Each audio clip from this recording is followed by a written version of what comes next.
I'm Andrew Nichols. Our question today, does Canada need to do more to fight homegrown terrorism?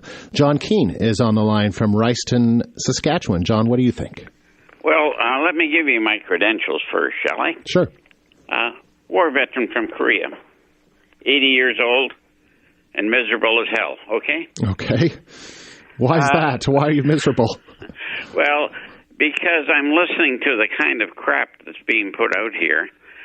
We stopped being a decent country, if we were one, about the time that we joined in and going to Kosovo to beat up people.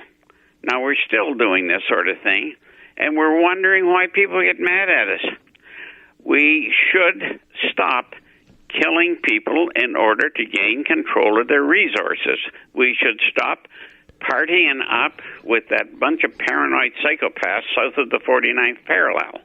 But let me just ask you about that, John, because Canada didn't go to war in Iraq. Canada went to war in Afghanistan. Canada, listen, I know all that damned history. Yeah. And most of it is, if Salome had danced on a veil that thin, she would have been arrested for indecent exposure. And this is really disgusting. Mm-hmm. Our criminals, our homegrown war criminals here, or terrorists, would start with Chrétien and go on to Martin and Harper at the very highest levels. They consented and joined and sent military people over there to kill civilians so that they would shut up and do what they were told. But what about Afghanistan? Because Afghanistan, the idea was... Afghanistan, that's a bunch of horseshit.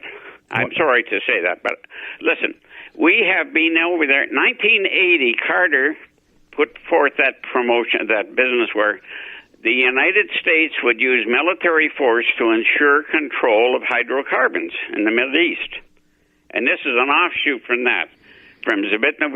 You know, you get a lot of knowledgeable people on here, but I'll tell you this, there is no way to disguise the fact that we, as a country, are practicing war crimes. You can draw all those little illusions you want, but that's when we stop doing nasty things and start doing nice things, then maybe we'll be able to let the guard down. John, let me just ask you this. You don't buy the argument that the reason why Canada went to war in Afghanistan was to stop a Taliban-style government from resurrecting there that would aid and abet Al-Qaeda and that would stop an attack on the West? Not one little bit. You don't buy it. I'll tell you, I can tell you the reason why we're there and why we have this perpetual war.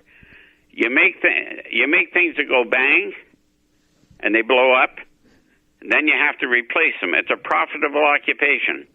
Then the country gets low on money, so they have to borrow money from you, and you have... This is a method of...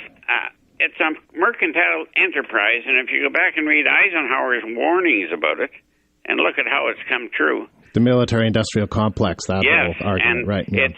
It's in full bloom now, and we went into it, and... as a country with our tail wagging and our tongue hanging out, and we should be disgusted. Well, John, appreciate you calling us today. I appreciate you listening to my tirade. Thank you very much. Bye.